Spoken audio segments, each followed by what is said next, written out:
Metro media news headlines में आपका स्वागत है। मैं हूं आपके साथ रविंद्र कौर। रूस और यूक्रेन के बीच जंग का आज 41वां दिन है। इतने दिन बीत जाने के बाद भी दोनों देश एक दूसरे पर हमला कर रहे हैं। वहीं कीव के बूचा में सामूहिक नरसंहार की तस्वीरें सामने आने के बाद रूसी सैनिकों पर युद्ध अपराध के आरोप लग रहे हैं। इधर मोतीझिन शहर में मेयर और उसके परिवार के शव बरामद हुए। मेयर, उनके पति और बेटे के साथ कुल 5 शव मिले। सभी के हाथ पीछे बंधे हुए थे। संयुक्त राष्ट्र सुरक्षा परिषद की न्यूयॉर्क में बैठक के दौरान संयुक्त राष्ट्र के महासचिव ने यूक्रेन युद्ध को सबसे बड़ी चुनौतियों में से एक बताया। जेलेंस्की ने मांग की कि रूस को सुरक्षा परिषद से बाहर कर देने की जरूरत है।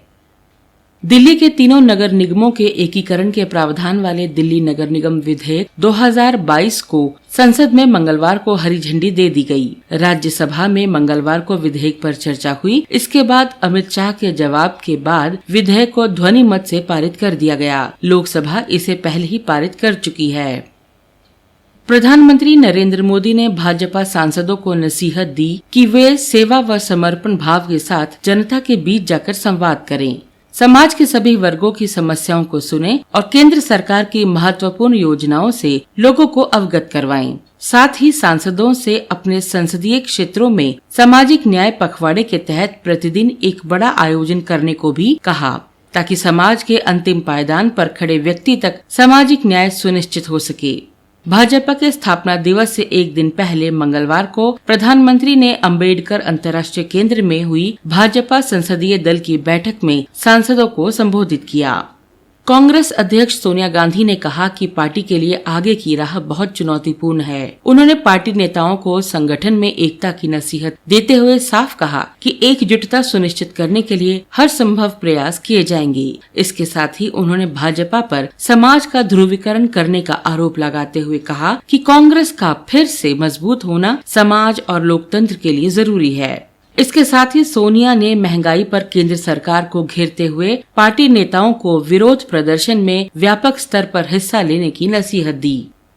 प्रवर्तन निदेशालय ने मंगलवार को 2 अलग अलग मामलों में बड़ी कार्रवाई करते हुए महाराष्ट्र के शिवसेना सांसद संजय राउत और दिल्ली के स्वास्थ्य मंत्री सत्येंद्र जैन के परिवार की करोड़ों रुपए की संपत्ति की कुर्की की है। संजय राउत के खिलाफ ये कार्रवाई मुंबई स्थित पात्रा चौल के 1034 करोड़ के भूमि घोटाले से जुड़े मामले और जैन के परिवार के खिलाफ आय से अधिक संपत्ति रखने के मामले में की गई है। ईडी ने मंगलवार को कार्रवाई करते हुए राउत के अलीबाग स्थित 8 भूखंड और दादर में स्थित एक फ्लैट को कुर्क किया।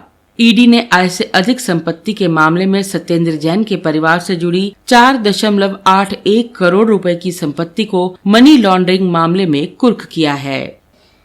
पंजाब विधानसभा द्वारा चंडीगढ़ को राज्य का हिस्सा बनाने के प्रस्ताव को पारित किए जाने के कुछ दिनों बाद पड़ोसी राज्य हरियाणा ने भी मंगलवार को सर्वसम्मति से एक वैसा ही प्रस्ताव पारित किया और केंद्र से ऐसा कोई कदम नहीं उठाने का आग्रह किया जिससे मौजूदा संतुलन बिगड़े। राज्य की संयुक्त राजधानी चंडीगढ़ पर अपना दावा दोहराने के अलावा पंजाब के पुनर्गठन से उत्पन्न सभी मुद्दों को सुलझा लिया गया है। हरियाणा में सदन ने केंद्र सरकार से सुप्रीम कोर्ट के निर्देशों के अनुपालन में सतलुज यमुना लिंक नहर के निर्माण के लिए उपाय करने का भी आग्रह किया। पंजाब की तरह हरियाणा के राज्यपाल ने 1 दिवसीय विशेष विधानसभा सत्र बुलाया, जिसमें चंडीगढ़ के लिए दावा पेश करने का प्रस्ताव पारित किया गया।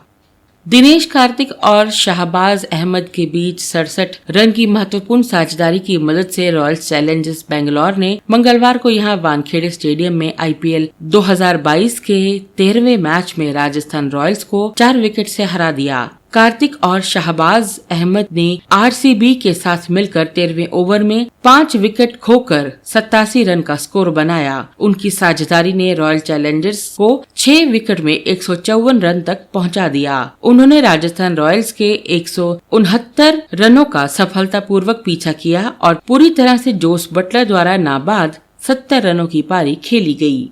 मुंबई शेयर बाजार में मंगलवार को गिरावट रही। सप्ताह के दूसरे ही कारोबारी दिन बैंक और वित्तीय शेयरों में मुनाफा वसूली हावी होने से ये गिरावट आई है। दिन भर के कारोबार के बाद 30 शेयरों पर आधारित BSE सेंसेक्स 435.24 अंक करीबन 0.72% की गिरावट के साथ ही 60,176.50 अंक पर बंद हुआ। वहीं इसी प्रकार नेशनल स्टॉक एक्सचेंज का निफ्टी भी 96 अंक तकरीबन 0.5% टूटकर 17,957.40 अंक पर बंद हुआ। सेंसेक्स के शेयरों में HDFC बैंक के शेयर सबसे अधिक नुकसान में रहे।